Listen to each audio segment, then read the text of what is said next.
आज गुढीपाडव्याचा दिवस. गुढीपाडवा म्हणजे चैत्र महिन्यातील प्रतिपदेचा हा मराठी महिन्याचा पहिला दिवस. आजपासून मराठी महिना सुरू होतो आणि चैत्र महिना हा मराठीपैकी पहिला महिना मानला जातो. या दिवशी गुढीपाडव्या दिवशी हा एक निसर्गाचा भौतिक दृष्टीचा विचार करूनच कसा साजरा करावा व केला जावा हेही आपल्या पूर्वजांनी ठरवून ठेवलेलं आहे. सकाळी अभ्यंग स्नान करून कडुलिंबाचे सेवन करावे, तसेच कडुलिंबाचा पाला खावा आणि त्या दिवशी कडुलिंबाची कोवळी पाने, मिरी, सैंधव तसेच हिंग जिरे यांचं मिश्रण करून ते वाटून ठेवावं व भोजनात त्याचा समावेश करावा असं आपल्या पूर्वजांनी सांगितलेलं आहे. या पाडव्याला 3.5 मुहूर्तापैकी एक मुहूर्त मानल्यानं तो दिवस आपल्या निरनिराळ्या संकल्पनांना प्रत्यक्ष कार्यवाहीत आणण्यासाठीचा प्रारंभ दिवस म्हणून मानला जातो. नव्या वर्षाचा प्रारंभ या दिनी ज्या दिवशी किंवा वारी येतो त्या वाराला स्वामी वर्षेश म्हणून संबोधले जाते. त्याची उपासना करावी असं सांगितलं जातं. तर असा हा गुढीपाडव्याचा दिवस सर्वत्र महाराष्ट्रामध्ये तसेच भारतामध्ये मानला जातो. भारतीय संस्कृतीमध्ये गुढीपाडव्याला खूप महत्त्व आहे. या दिवशी शेतातून आणलेली मेसकाठी किंवा बांबूची काठी आदल्या दिवशी आणून ठेवली जाते आणि त्या काठीला अभ्यंग स्नान घातलं जातं. जसं आपण दिवाळीमध्ये आपण अभ्यंग स्नान करतो तसं या काठीला सुरुवातीला तेल लावलं जातं, नंतर गरम पाणी घातलं जातं, त्यानंतर या काठीला अत्तर लावलं जातं आणि ही काठी नंतर धुतल्यानंतर ती वस्त्रानं पुसून त्याच्या टोकाला एक नवीन रेशमी वस्त्र बांधण्याची पद्धत आहे. त्या टोकाला तिथे या नवीन वस्त्राबरोबरच आपण कडुनिंबाचा ढाळा आणि एक गड्डू बांधतो आणि त्याशिवाय या काठीला आपण चाफ्याच्या फुलांची माळ तसेच साखरेची माळ घालतो. तर असा हा गुढीपाडव्याचा सण आपण साजरा करत आहोत. इथे आम्ही आता या गुढीला सकाळी अभ्यंग स्नान घातलं, अत्तर लावलं, तसेच वासाचं तेल लावलं आणि नंतर ती गुढी स्वच्छ पुसून घेऊन आम्ही आता त्या गुढीला रेशमी वस्त्र तसेच आंब्याचा ढाळा आणि लिंबाचा ढाळा वरच्या बाजूला बांधणार आहोत. या प्रकारे या काठीच्या टोकाला रेशमी वस्त्र गुंडाळलं जात आहे आणि त्याला आंब्याचा व कडुनिंबाचा ढाळा देखील तिथे एकत्र बांधलेला आहे. आता या काठीच्या वरच्या टोकाला पितळीचा किंवा स्टीलचा एखादा गड्डू किंवा तांब्या बांधला जातो. त्याप्रमाणे आम्ही या गुढीला पितळीचा गड्डू एका दोरीच्या साहाय्याने आम्ही तो बांधला आहे आणि त्यानंतर आता ही गुढी आपल्याला उभी करायची आहे. ब्रह्मदेवाने नवसृष्टी निर्माण करण्यासाठी या दिवसाची निश्चिती केली म्हणून ओम ब्रह्मणे नमः या जपानं त्याला संतुष्ट करण्याचा दिवस म्हणजे हा गुढीपाडवा. त्याच्यामुळेच तर हे विश्व आपल्याला पाहायला मिळालं म्हणून त्याच्याविषयी कृतज्ञता व्यक्त करण्याचा हा दिवस आहे. या दिवसापासून श्रीराम नवरात्रची प्रारंभ होतो. काही जण असं मानतात की प्रभू रामचंद्रांनी याच दिवशी वाली याचा वध करून त्याच्या त्रासातून वानर युथांची मुक्तता केली म्हणून तर त्या दिवसाचं स्मरण राहावं यासाठी त्या दिवशी गुढ्या उभारून आनंदोत्सव साजरा करतात. तर काही व्यक्ती म्हणतात हा सण साजरा करण्यामागं ऐतिहासिक संदर्भ आहे.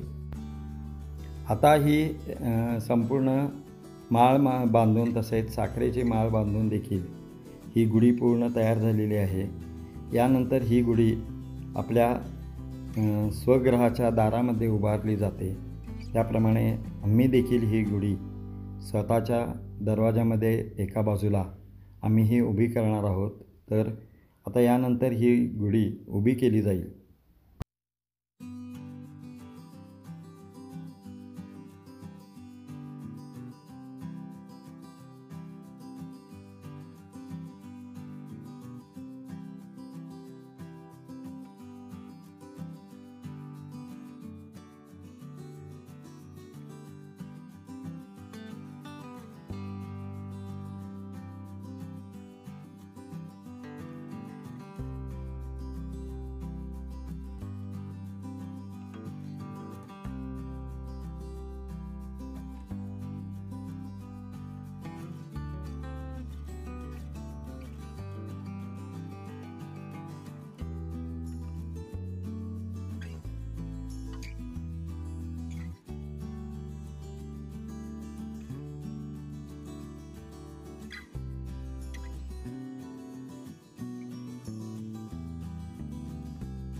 आपण पाहत आहात अशा प्रकारे ही सजवलेली गुढी उभी करण्यात येत आहे. आता यानंतर या गुढीला एका दोरीने घट्ट बांधलं जाईल, जेणेकरून ही गुढी दिवसभर पडणार नाही.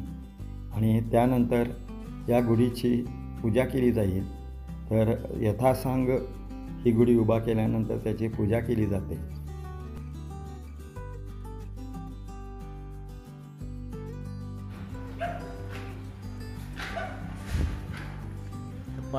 गुढीपाडव्याची गुढी बाजूलाच आहे.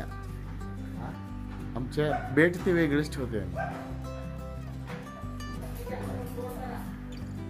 जात आहे की वरून वरपर्यंत घ्यायचं, असं वरून खाली करायचं.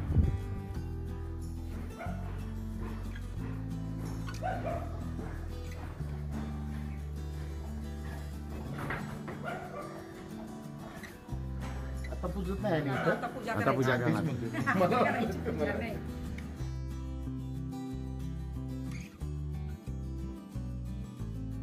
गुढी उभारल्यानंतर त्या गुढीची पूजा केली जाते.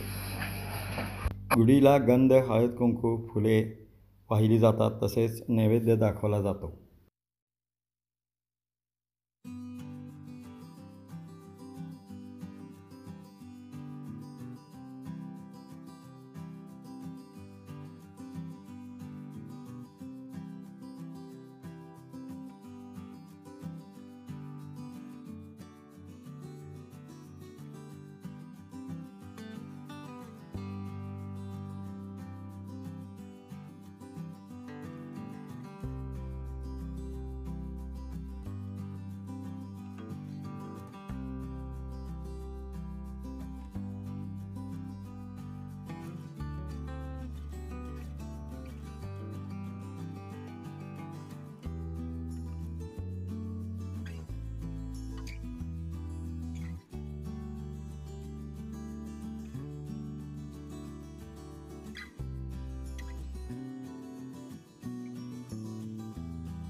गुढी उभी केल्यानंतर दुपारी सर्व देवांची पूजा झाल्यानंतर गुढीला देखील नैवेद्य दाखवला जातो. आणि अशा प्रकारे गुढीपाडवा सर्वत्र साजरा केला जातो.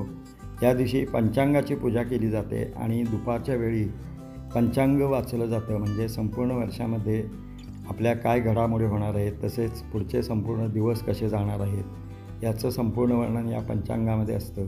तर आता इथं आपण समोर पाहत आहात, इथं देवाची पूजा केलेली आहे, नैवेद्य दाखवलेला आहे आणि गुढीपाडव्याचा सण अशा प्रकारे पंचांग वाचून पंचांगाची पूजा करून साजरा झालेला आहे.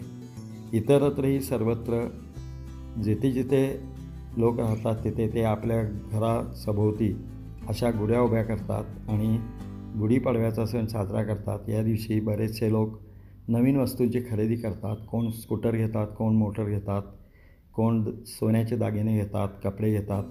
तसंच या दिवशी कडुलिंबाचा चटणी वाटून केलेली असते, ती देखील आपण खावी अशी प्रथा आहे. कारण उष्णता त्यामुळे बाधत नाही असं जुन्या लोकांचा समज आहे.